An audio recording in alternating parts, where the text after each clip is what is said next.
What's up, everyone? On this episode, I'm talking to David Booher, who is the co-creator and writer of Canto, published by IDW, Killer Queens, published by Dark Horse, and most recently the writer of Firefly.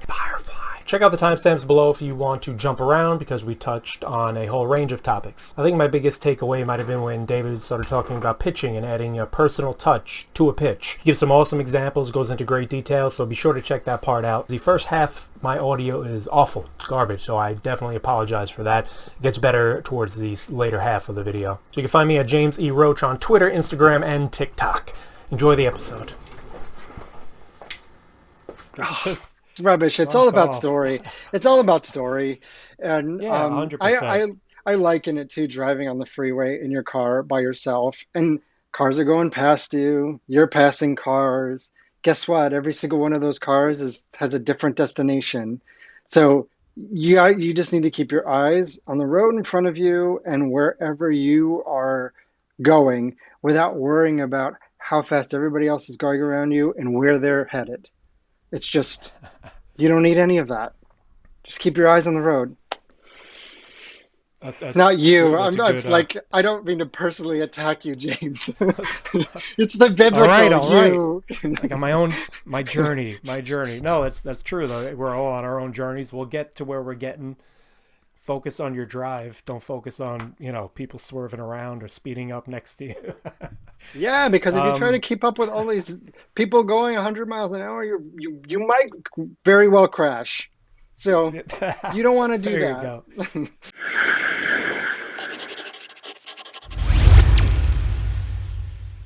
Oh my gosh, what's your shirt? Oh, well, I'll get into that in a second. Oh, you wore that because I mentioned it in a podcast, didn't you? Yes, or not a podcast. Oh, have you talked about it before? So let's jump right into it. It was a tweet, and I felt the same way. I felt your tweet. It really hit me. It really hit home and connected to me. I think you wrote something like, or I have it written down, that the NeverEnding Story in particular was a movie that taught you that it's okay for kids to feel emotions, and that hit me hard because like those movies from our childhood. So for me, it's the NeverEnding Story. Willow, The Last Unicorn, the animated Hobbit. They really touched me, and Atreyu, Artax in the swamp of sadness. Yes. I think he got his poor little ears down here. Oh my God, I love that shirt too. I know. It's a great version of it. Yeah. Don't let the despair get to you. That's my motto. That's my motto for life. I think. One second. That's amazing. Check. Is my audio back? Yes. That motto hits just in time. Don't let the despair of things falling apart get to me. And I'm gonna try not to as we go on.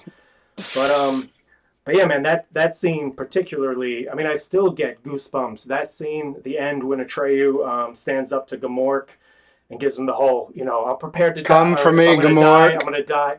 Yeah, come for me, Gamork. I am Atreyu. And he has yes. Oh my God. So I still get goosebumps. The most foamy, knife-looking shard. I used a reference to Gamork. Somebody posted a photo of their dog. It was a black dog or something. It's like with this face on it, and I just posted a screenshot of Gamork. And in fact, that scene from NeverEnding Story has stuck with me so much that I was writing a film, and in the description for this scene, so perfect, and I just wrote, "This is full on Atreyu and Artax in the swamps of sadness." I didn't even really describe what was going on. I was just like, this is what it is. And I think if you were born, if you grew up at any point in the 80s, you know what that is. Yeah, that's a feeling. So when I saw your tweet and that line you just laid out, it just strikes hard. And those types of tales, I guess, that deal with heart and the characters feel loss and sacrifice. I mean, I don't know if maybe that was something from our childhood. I don't know if that got lost somewhere down the line. I don't know if they shy away from maybe thinking kids can't, feel those emotions or kids won't understand them. I mean, I guess I kind of didn't understand them, but but they stick with you and they touch you, I think, on like a human Yeah. level.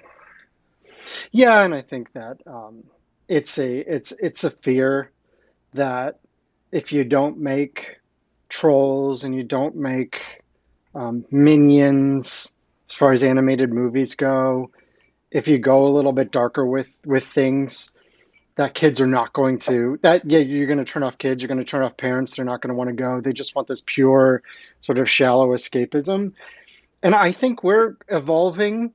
I think the audience is evolving beyond that. There's so much content, and kids are exposed to so much now that parents probably don't even know about, through YouTube and TikTok and all these other places. That it's I think it's a mistake from those on high to sort of take the path of least resistance and make things like trolls, which I'm not. I mean, there's a place for cotton candy, popcorn, animated movies for little kids. There is a place for that, but I think there's also now a place in the market for that that the edges with kids movies, kids stories, kids tales with edges to them. Let them feel things, let them work through things, and if it's about loss and if it's about fear and overcoming fear with courage and helping others and facing adversity and all those things, I think that there's an important place for that. And I think we kind of have lost that in the greater entertainment worlds. So, we've got our little guy over here who's just trying his best to, you know, carve his Is little that place Canto? out. I can't Oh see. yeah. It's great. Yeah. Here's Yeah, bring it closer. There you go. That's awesome. It's a couple little sketches that Nice. my co-creator Drew Zucker Are they from um, Drew? Nice. did for me back in the before times. But yeah, if the audience, if the viewers and listeners are not familiar with it, here he is, Canto, our little clockwork knight who could. Yeah, I think you and Drew captured the whole, what we've been talking about, the edges, right? So it's an all ages tale, but it has heart and it deals with real life issues. I mean, kids experience loss. It's not, the world's not candy coated, nerfed. Despite what I get people making these films want to believe. I guess it's more of, there's more market appeal, I guess, if you remove the edges, right? But like Canto, I think you guys did a fabulous job of introducing this fantasy world that I remembered from like NeverEnding Story, Willow, like these titles I talked about earlier. I mean, hats off, you guys. People love it. I mean, I loved it. It was fantastic work. Thank you very much. Yeah, we've had a lot of fun working on it. Way back when we started it, we just did not see any comics on the shelf that were like this, and we both love these things. Drew goes back to like early '90s Teenage Mutant Ninja Turtles and other movies like that, which are kids' adventure movies, but there is kind of a darkness to them. Uh, but comics doesn't. There isn't a all ages comic book out there that really captures that mix of real life and fantasy. Doesn't talk down to kids. It's got no swearing. It's got no sex. It's got no ultra explicit graphic violence, anything like that. Right. But beyond that, I feel like you can do whatever you want and leave it up to the parents. If they don't want their kids to be exposed to these things, well, that's their decision, right? We didn't want to pull any punches or talk down to the kids, and we wanted to make the comic we would love to read. And honestly, we still love reading it. We love making it, and we would love reading it. And we'll go as long as we can, right? When did you? I guess when was that first seed implanted in your head and Drew's head, or how long have you guys been connected to the project and started working on it? I want to say it was fall, mid to later 2018. No, no, it might have been actually 2017. Now I can't even remember. It all just blurs together, It's right? too long. The Um, before times, like you the said. before time. Yeah, so I reached out to him on a short story that I thought he'd be great to draw, but he was not available. And then he became available, and he sent me a little concept drawing of what would become Canto. And immediately when it was in my inbox, I said, I don't know who this character is or what his story is, but we're telling it. Uh, I just was so drawn to this character. You know, it's the Baby Yoda Grogu effect. He's only 3 feet Right. tall, and he's got this earnestness about him that you just feel like you are going to riot if anything happens to him. And I knew, I mean, this was before Mandalorian, right? But I saw him and I felt this protectionism, this protection feeling that I wanted him to succeed and tell his story and just be this amazing little character. Um, yeah, and so Drew had a take on the story that was a little bit more Dante's Inferno than it was sort of Wizard of Oz when I got involved in it. So I wanted to push it really all ages. I wanted to really hit that market that was just really starting to explode in 2018 ish. So that's where we went with it, full sort of fairy tale fantasy aspect, and it came together. Came together. Drew shared the vision. We shared a vision on it, and I think it's gone beautifully. And even 17 issues in, I think we are now. You can see Drew's art flourishing and just opening up this world, and it's been so much fun to write scripts for him because I know how he works now, so I can put things in there, and I have a pretty good idea of how it's going to appear visually. And I'm happy to see that the readers who have stuck with us this whole time continue to just be happy with issues as they come out. It's like this is more Canto, and we love Canto. So yeah, that's where it started, and that's where we've ended up so far. Yeah, I think you guys have built this fantasy world where I mean the stories. I'm sure you guys have stories for days, arcs for days. I mean they seem like they can be endless. Do you have in this endless sea of stories? Do you have a finite? Do you have a grand finale in the back of your head, or are you not going there yet?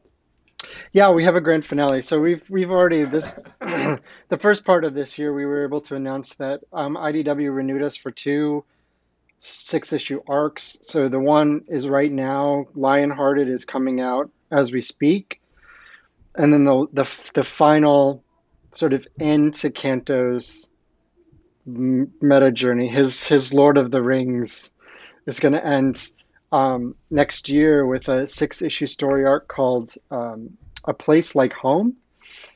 And that's going to come out in the second half of next year. And that's going to wrap up this big story arc with the Shrouded Man and Right. their hearts and his beloved. And um, we've had the ending in mind since the beginning. So we knew where we were going to end up. We're filling in all the spaces between the starting point and the ending point, but we always knew where we were going to go. And I think it's going to be really satisfying. I I'm know looking forward to it, man. As a Canto fan, like reader, I would be satisfied with where it ends. So I hope that everybody else who has followed along will also be satisfied. I think they will. No Oh, you pressure, guys have right? set something great up. Yeah, I know, right? Now the pressure's all on you guys to deliver, and yeah, We're there's probably some performing pressure on there. that. Yeah, we're performing on that balance beam. But man, this dismount. Woo! Got it. You'll stick it, I'm sure. I mean, that's part of you started off telling the story you wanted to tell, and I think you'll end it telling it how you want to tell it. I think people who've picked it up and who dig it are along for the ride, and best of luck. And I'm happy to hear that they picked it up and you guys are going to finish the tale. Um, you said Yeah, we something had good the in there. original um, 6 issues for that first arc. We would have been obviously we would have been a little disappointed if we couldn't go on from there, but we were satisfied with where it ended after issue 6. But when they allowed us to keep telling the story, we had the future steps of his journey in mind. So the fact that we get the opportunity to tell this amazing 23, I think it's going to be 23 issues from start to finish, um, of this story that we wanted to tell is really, it's something, man. There's a lot of pressure there, but there's a lot. We're just so thrilled to be able to follow this thread all the way to the end, and hopefully beyond, because I think there are a lot of storytelling opportunities even beyond this sort of Lord of the Rings-esque story cycle. I think they call it the Cantoverse, and I think there's a lot more opportunities to explore the Cantoverse and really find out some of these things that we, the questions that are out there that not necessarily have come to the forefront yet, but that might be fun corners of the world to explore. That's awesome. The Canto verse. Cantoverse. Yeah, and you guys have built a foundation for the Canto verse, and yeah, you can tell there's a Yeah. lot of lore and things and opportunities and places for you guys to go. So I'm super excited to hear to see what the future holds. Tell me about your writing process for that. So the first 6 issues, you said you had a little bit of an idea of additional arcs, but you would have been somewhat satisfied if it ended at 6 issues. Did you guys go over or come together and put together an outline or short story version of that 6 issues? I mean, tell me about that if you can. The initial six issues. Yeah, like your process of Okay. the writing process for that initial 6 issues. Yeah, so we had an idea of the story, and I wrote out, after we Drew and I talked, I wrote out a synopsis of the. I'm trying to think. I think we had like 3 paragraphs synopsis in the pitch of here's Right. the first story arc. Um, and that's sort of what my process is with anything, and especially at this point, having um, published work out there, I can sort of rely on synopsis at this point without necessarily scripting. Um, when I'm sort of presenting new stories, so that's what I like to When you're do. pitching, you mean? Like if Yeah, you're yeah, pitching yeah, into a publisher, the synopsis, maybe some artwork yeah. if you do go that far. Exactly. There's different. We can talk about pitching, but there's different types of pitching. There's the um, full script, synopsis, 6 pages of artwork that's fully done. And then even IDW with Canto, when we originally were pitching it, they wanted a full first issue of inks. They wanted like Mm. 5 or 6 pages that were fully done, Hmm. and then a full issue of inks. And luckily, Drew and I were forging ahead. Whether or not any publisher was going to be on board, we were going to make this book, Right. so we had that. A lot of creators cannot afford to pay somebody to you know do it on spec. Um, you know, do a first issue on spec. So um, yeah, so for Canto in particular, I think we had 3 paragraphs, and that's how we pitched it. Plus, we had the whole first issue. So I guess the first issue was scripted when we pitched it out there. Um, and then once they picked it up, I have an idea of where the story is. That's for everything that I do, every project that I get to do. That's more than a few issues. Uh, I have an idea where everything is going to land, and then the scripting is where you work out all the details, right? That's where you're doing the Um, details. Okay. So you'll work yeah, off of the synopsis essentially, like the yeah, and then three or in the four future, paragraphs, a one-page synopsis of the arc, and then jump right to the script. yeah, for that first, I don't even think I broke it down for the issues. We were just kind of forging ahead. Yeah. For like Canto 2, The Hollow Men, Canto 3, Lionhearted, before we started, I did a paragraph or two, pretty detailed, for each issue. Um, and that was specifically sort of to work out story in my mind. But again, I sort of knew the beats of where we were going with each issue. It's more to give Drew the opportunity to start developing visuals for some of the new things that we were introducing. So the more detail that I could give in the synopsis before having to script 6 issues or whatever, the better off we are for Drew starting.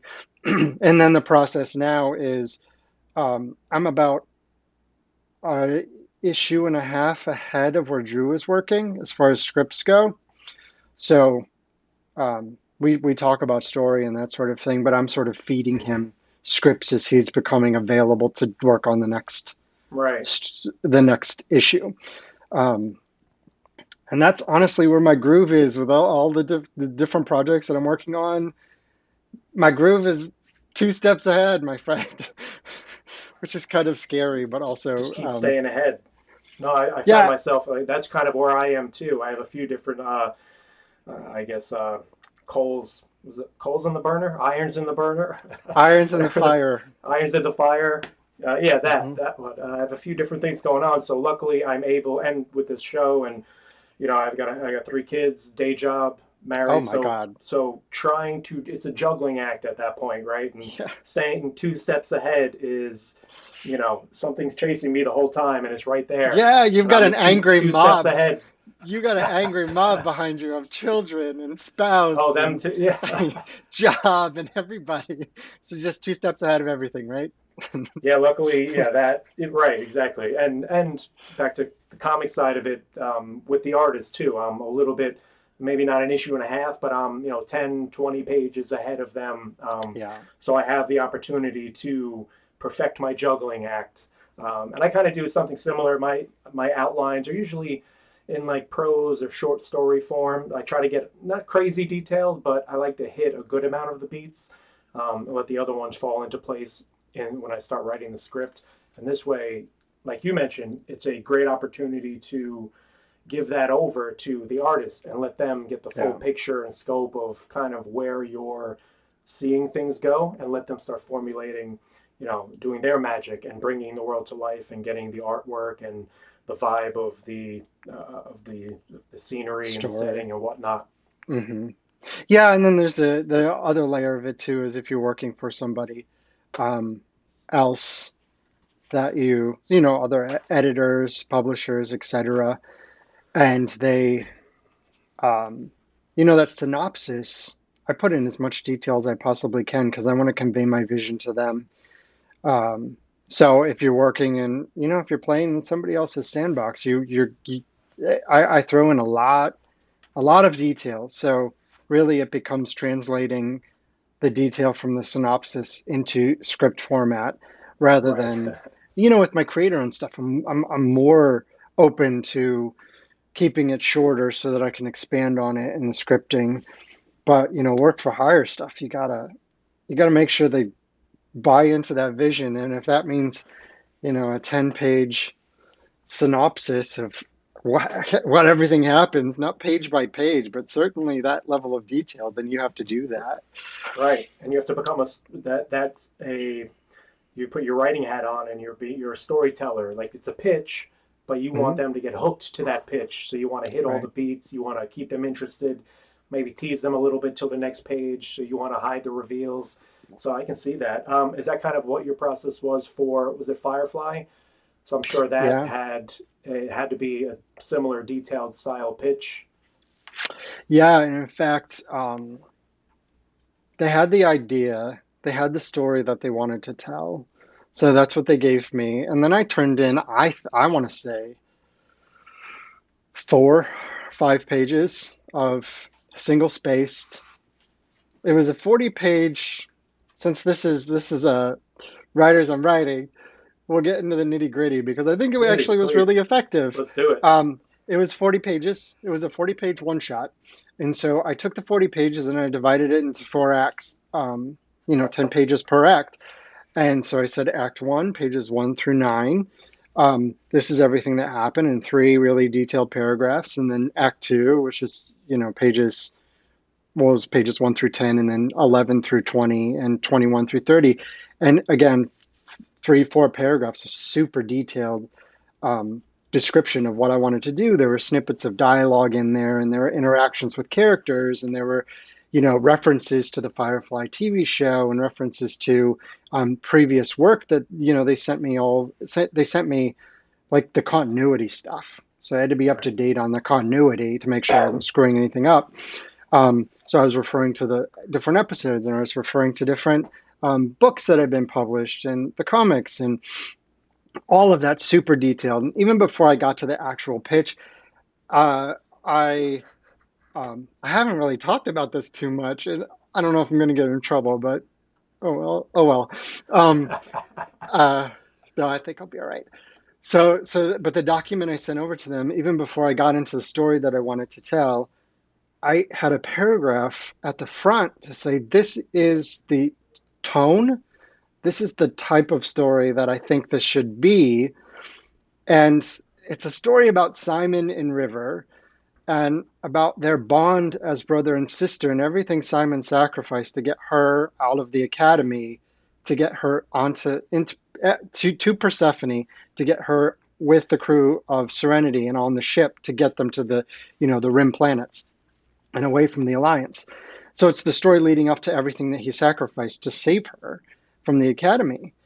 And for me, I'm an identical twin, and my brain immediately went to all of the things that I would do for my brother. Like every sacrifice that I've ever made and I would make. And it's all of them. And that's how I started off the pitch. I said, I'm an identical twin. This I understand the bond between siblings and the sacrifices that you would make to protect your sibling. And so I spent a little time in that document saying, this is where I think the story should live. And this is my experience that I think I can bring to that. Um, and then I went through the story and sort of channeling all of that. And I think I got to write the book. So I think it was effective. I, I don't know what the editors ultimately thought about it, but they must have liked it. So, um, yeah. And that would be my advice for anybody who's pitching anything. It's you got to have a personal angle to it, and that's why I think it's so fun. Like your shirt with the swamp of sadness and never-ending story. And we talk about all that stuff, and that's what such a strong connection to Canto for me because it does channel all of those things that I grew up with when I was a kid.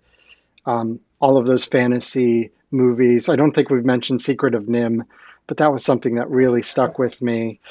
Um, but that's my personal connection to Canto, a brand new character in a brand new world. But it's channeling my love for all of those things when I was growing up. And any pitching, any story, creator owns, if you write My Little Ponies, find that personal connection to ponies. I did not play with ponies when I was little, but find a story that you connect with. Maybe you love horses, or maybe it's boy and his horses. Just that kind of thing. And I think that gets editors immediately to buy into your vision, to why you are the person to tell this story.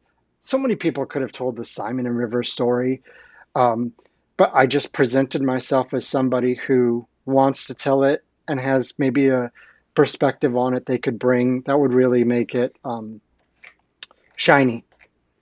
If Yeah, you're a Firefly fan, your real life bond, your real life bonds and experience. sure. Um, it's going to help you create empathy for the characters. So you got that across in the pitch. I think I don't know, maybe that's why I've heard like advice in the past from old time writers, go out and live a little, live a life, and then you'll have some meat and potatoes to come back and write, flesh characters out about. So I think, I mean, right, you had to channel into what, the sacrifice you'd make for your brother. I mean, I've done that, and I think good writers, or I would recommend other writers to try and find that bond. I think I'm just echoing Yeah. your point, but find that connection. And because I wrote a sci-fi series called Wretches, and it was published by Scout, and it was a brother-sister dynamic as well. One of them gets taken, and it's the 6 issues of the space drama that ensues.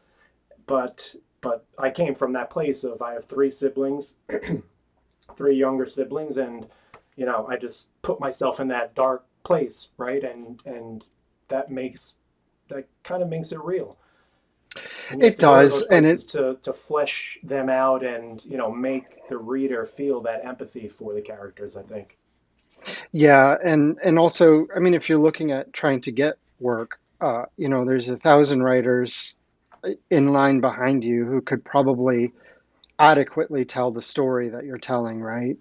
So Mhm. the question becomes, why should the decision makers pick you?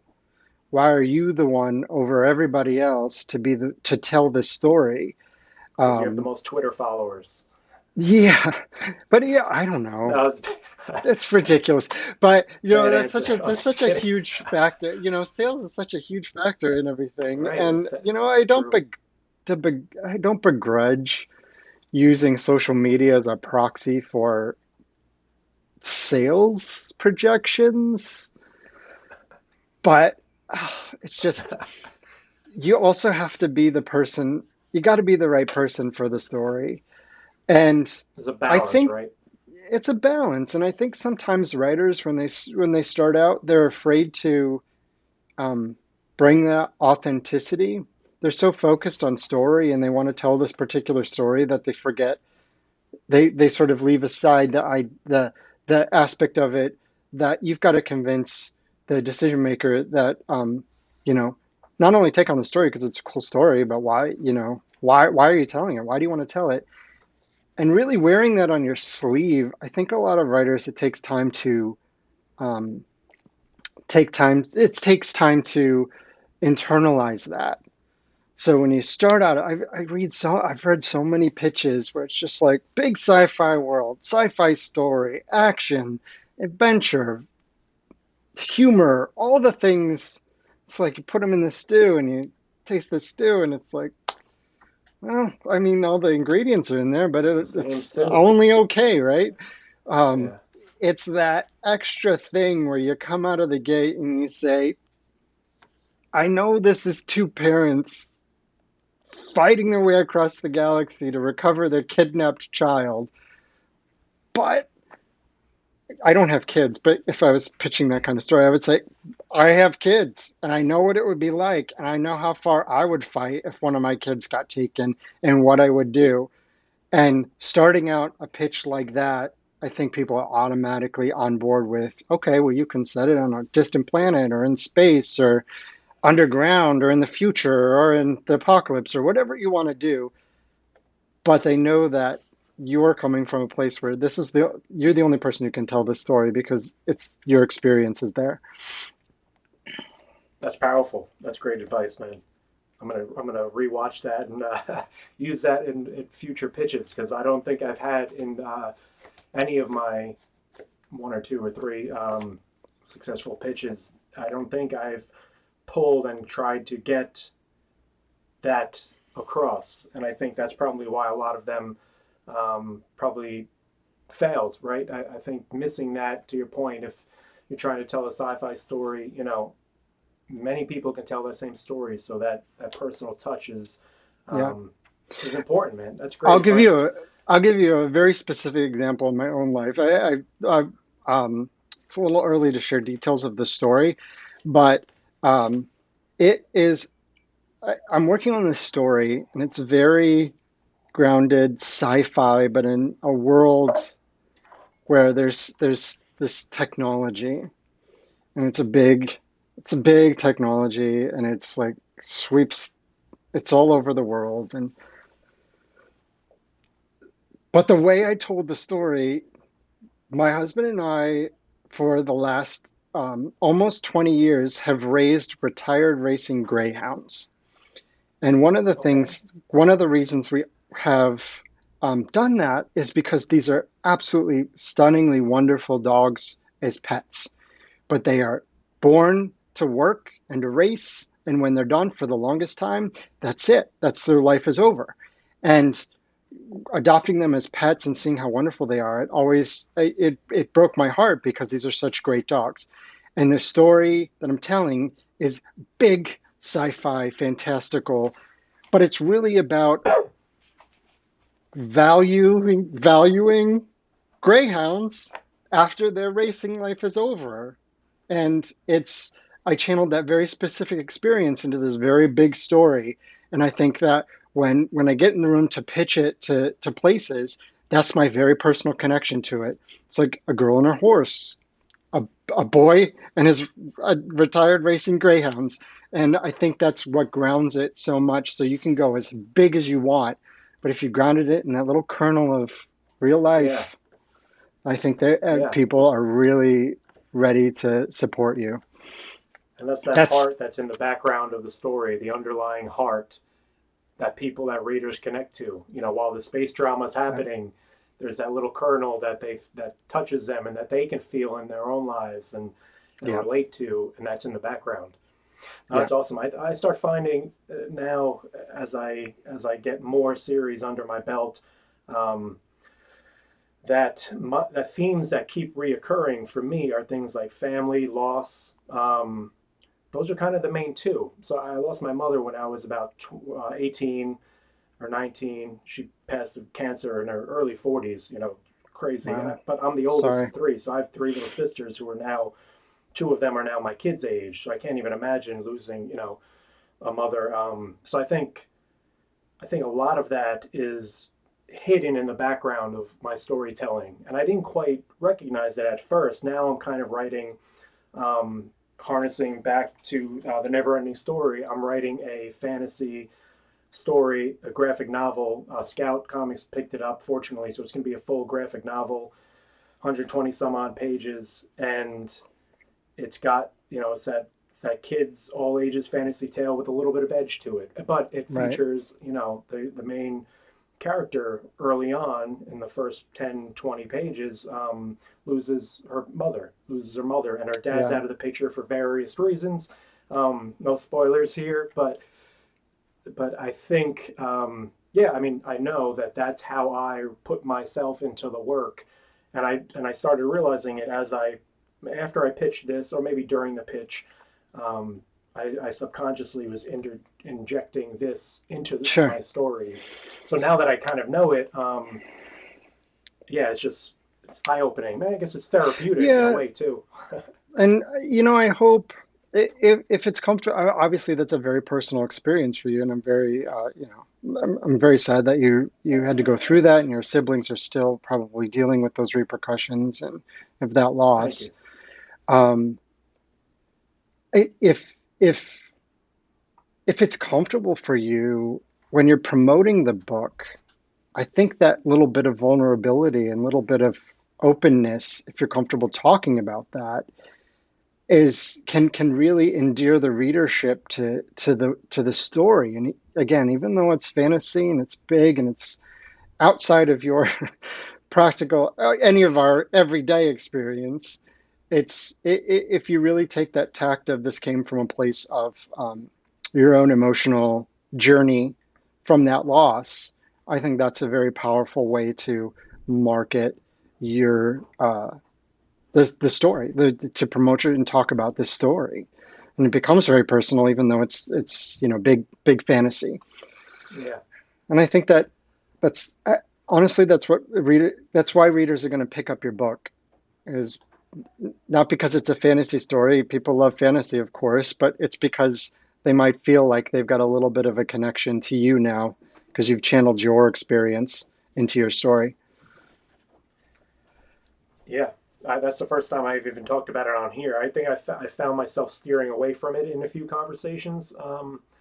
But yeah, Well, yeah, thank you it's for getting a little sharing little emotional. sharing it. No, I Yeah. appreciate it. No, no problem at all. No It's problem at become all. it's become less about pitching and more about therapy at this point, right? I think so, right? But I mean, is part of the writing process? Is that what it is? Like you sit, for myself. I mean, I find myself sitting, getting alone time, getting these thoughts that might be demons, emotions, things out of your head and onto paper. So I think the Yeah. act of writing, I think it's partially therapeutic, even if nobody reads it or it goes nowhere, like most efforts do, I think.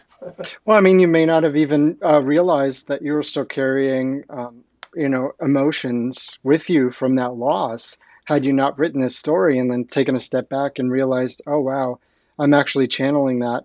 I've seen that in tons of my stories. These themes that start popping up, and then you start thinking about, well, why is that? And then you start sort of exploring your own, emotional background and those things that you stay with you. Um, I mean, that said, also tell fun stories, right?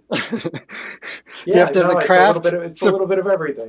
yeah, that's like the spices in the stew. You still got to put the ingredients in to make it good. So don't Yeah. Oh, you got muted again. It looks like James.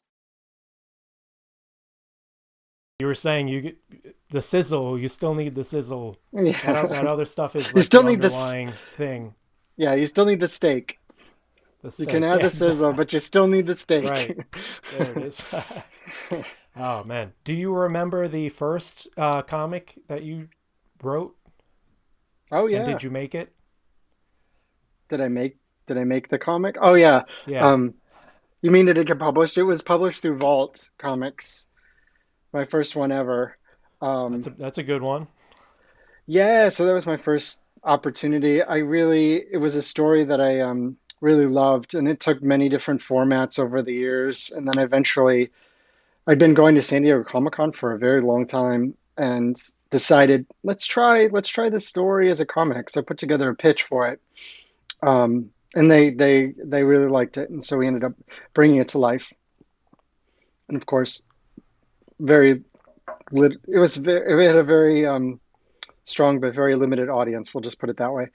Uh, and then I did another comic with them called Alien Bounty Hunter, which was we partnered up with Steve Levinson, who created Entourage and Ballers, and Mark Wahlberg on it.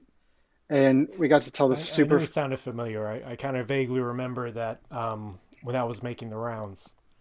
Yeah, and it was a lot of fun, big sci-fi sort of Men in Black esque story that we had a great time uh, scripting and bringing to the world. Nick Robles was the artist on it, who's absolutely phenomenal artist. He has gone on to do such wonderful things that it makes my heart very big to see him succeed like that. And then from Alien Bounty Hunter, kind of just dabbled here and there until Canto got picked up at IDW. Can I ask how the connection with those folks, those 1% A-listers, how did that connection come about? I'm very curious. There were some folks that the Vault folks were working with on the entertainment side, and they sort of brought this opportunity to Vault, and Vault reached out to me and said, "Do you want to co-write this?" So I co-wrote it with Adrian Wassel, who's the editor in chief at Vault. Yeah, so they wanted to go make a comic book and then hopefully get some traction from that into the movie. But it was great because they let us. We made it. We had a strong push to make a very good comic book first. And I know some people sort of said back in 2018, back in the days when it was kind of like people would gasp when you would say, "Oh, you made a comic book to create a movie." Um, when now that's kind of all anybody ever does. So, I mean, I don't want anybody to get all Ahead up of in your arms. time. I know there's a lot of folks out there who make comics to make comics, including us. Uh, but yeah, so we really pushed to make a comic, make the story a good comic book first and foremost, and then the movie folks, when they got involved, they can sort of create whatever they want, but they came to us to make a comic book, and that's what we did, and I think we succeeded in that. Um, and then beyond that, you know, Kanto comes along, and then who knows? Got some other fun stuff happening. So we'll see. Nice, man. Yeah, that's a journey. Speaking of journeys, hey, segue. Hey. um, I my wife and I and my our kids, we've gone camping at a place northern New York in the Catskills, and we've done that. We went to the same place. It's called North South Lake, and I grew up going there. That was the cheap getaway in the summertime. Yeah. Cheap vacation. And so the last few years, the second time was, it was June 2020, so during COVID, so it was an amazing getaway, and you're in nature by yourselves, getting off the phone, off the grid, away from social media, away from the industry and the day to day. I mean, that was amazing for us. I know you and your husband just went on a several day hike Yeah, How important is those type of breaks, man, for refreshing and re-energizing? it's just, yeah, we went 9 days on the John Muir Trail in California. Um, Backpacking, we went over 5 passes. We hit 12,000 feet twice. Uh, and it's amazing. I mean, it's strenuous, but it's amazing. I constantly am picturing that Neo, that plug from the Matrix just going to get out of the back of your head, and you are unplugged from the real worlds, the virtual world. I put my phone on airplane mode for 9 days. And I know so many people are like, what? What's airplane What? mode? What's airplane mode? Exactly. I Right. literally, my phone was nothing but a camera. And I've also taken up meditation. So in my meditation app every night when we go back into the tent.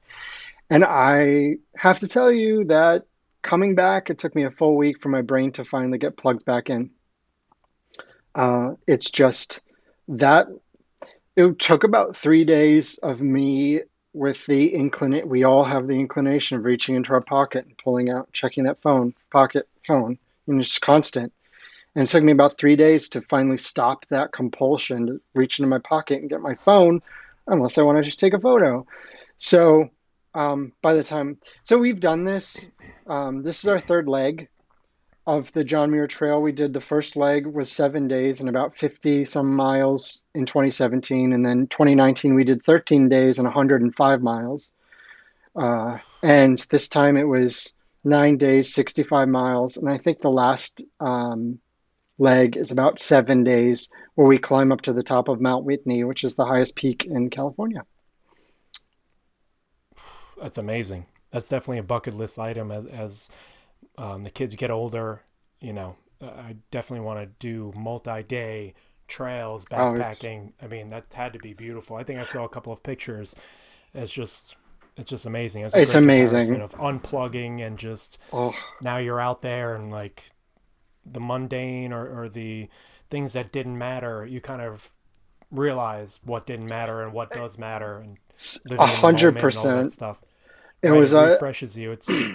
it's refreshing. It cleanses. It was so surprising to me to then log back onto social media and things and just scroll through and just really have a perspective of what matters and what doesn't. And I just feel like so many people go on social media to create connections and sort of feel like they're plugged into something bigger and just sharing and all those things. And it's just sort of such a, I can go on for hours, but such a sort of misdirect of our energy. And I understand that it's such a challenge now that we can't, it's very hard to get together with people in person and sort of make those connections in person. Um, but also, I don't think it's particularly healthy to then redirect all those connections for your mental health and your physical health and emotional well-being and psychological, you know, stability to just be on there and do that. So, social media is a It's a very necessary evil. bittersweet. I was gonna say, I was gonna say it was a very bittersweet tool at all of our disposal. Yeah, yeah, especially in the game of making comics, right? It's a necessary Oh, promotional tool, it's networking promotional, tool. but so many people get on there and they're just like, um, it's constant comparisons, and you feel like, oh my God, I've got a vague tweet a bunch of times and talk about, not really talk about stuff, but I gotta seem important. I gotta seem important. It's so Yeah, so important. many. Yeah, I get caught up in that sometimes, not often, but and I feel it, and I know, and I catch it. I'm good at catching it now because I think I've fallen into that trap, and I've recognized all the things you said about the negativity of being there. Swipe, swipe, scroll, scroll, compare, compare, be Yeah, better, look better, tag this guy, seem poignant, talk about this hot yeah, topic. and I'm just like, Like it's oh, just rubbish. It's all fuck about off. story. It's all about story, and Yeah, 100%. I liken it to driving on the freeway in your car by yourself, and Cars are going past you, you're passing cars. Guess what? Every single one of those cars has a different destination. So you just need to keep your eyes on the road in front of you and wherever you are going without worrying about how fast everybody else is going around you and where they're headed. It's just, you don't need any of that. Just keep your eyes on the road. That's Not you. good. That's a I'm good. like, I don't mean to personally attack you, James. It's the biblical All right. you. Like on my journey. No, that's true though. We're all on our own journeys. We'll get to where we're getting. Focus on your drive. Don't focus on people swerving around or speeding up next to you.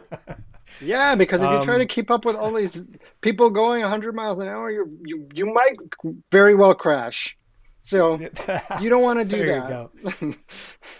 That's the that's the metaphor. Have you ever come to like kind of a fork in the road moment? Maybe writing wasn't working out, or things were stressing you out, where you thought about just stopping the creative journey of writing? Not yet. There's a, Yes. there's always the Good. Good. future, my friend. No, I make because no promises. I was I started writing probably 12, 13 years ago, and I just started writing as sort of escapism. And my early stuff was, jeez, it wasn't good. It wasn't good. But I kept doing it, and I don't know. I internalize rejection, but then I don't because I just have always felt like I just want to keep doing it. So I never I'm an attorney. By training, I'm an attorney, and I went to law school. And so for all this time, I've had a really good job. So I never had the stress of having to make it because I needed to make ends meet, which is and I realize the luxury that that is. So I don't want anybody to sort of drag me for having rose-colored glasses. I understand that if I was doing this full time, back 10 years ago, it would be very stressful. But I always thought, I just need to get better. I just need to get better. I just need to keep doing stories. And I know, I don't know, I never thought about quitting, I guess. I never came to it. I never noticed those off ramps on that freeway, James. I never really noticed them. I always had a destination in mind, and that was to tell Get better. stories, to get better and to Yeah. tell better stories and, find a place for them. And if I didn't find a place for them, then maybe, but not up to now. So Not yeah. Yeah, and then with things now like, you put it up on your own website, you can use Kickstarter and try and find yeah, an audience there. So, yeah, if somebody tells you no, they don't want to publish it, we can publish things ourselves nowadays. We don't need yeah. you know, the gatekeeper type folks. And Um, also, I've gained a little perspective on that too, which is, you always have to keep in mind that these are all subjective opinions. So if you've done your your job right, have you gotten some really good feedback from people you trust, and you've told the story that you want to tell, if the doors get closed in your face, there's a million reasons why, and often it has nothing to do with your level of talent or the craft that these folks see on the page. So you just have to yeah, internalize that, and you have to realize that you just got to keep going because the stars have to align. There's a million reasons to say no, and there's only one reason to say yes. So man, that was well said. I want to go back and do one last question. I think we've been talking for a little bit over an hour or just about an hour, but going back to the childhood, like the movies and the feels that we still get from Artax drowning in the mud while Falcor but makes his escape with Atreyu in the back. But these things in childhood, I mean, do you think that this is where I guess like the seeds of the our imagination are kind of planted, like stories early on? uh, yes, yes, because obviously we're all drawn to different types of stories. but I think there's even deeper seed for the love of storytelling. I think there's a lot of folks that grew up in the same era who were, I don't, into sports or music or something else. They didn't have the passion for movies, TV, books, reading, yeah, that we had. And I think that transcends genre, sort of what we were reading, and it just plants the seed of the love of storytelling and the love of stories, no matter what form they take. And I think that then grows in some of us, like us here, into this desire to want to continue that for new folks coming along. David Booher, I appreciate your time. Let's wrap it up. Tell folks where they can find you. Sure, you can find me on Twitter if you if you want to dip your pool into the Ooh. sass boo. It's at David Booher. Instagram is David M. Booher. My website is davidbooher.com. You can pick up Canto Volume 1 and Canto Volume 2 wherever books are sold. Canto Volume 3, Lionhearted, is currently out in single issues. Where I'm not sure when it's going to air, but we're in the midst of that being released. I have a brand new book coming out right now from Dark Horse called Killer Queens. All LGBTQ creative team comes together to bring to tell what I affectionately call Guardians of the Galaxy. Just a really fun story, funny. Yeah, and then Firefly, River Run is a one-shot that's coming out on September 29th. So make sure you pick up a copy of that. And then I am very excited to talk about some new things coming down the pike once we are ready to share those details. That's awesome, man. Congratulations on the success and the well-received books. Thank you for your time. I appreciate it. Thank you.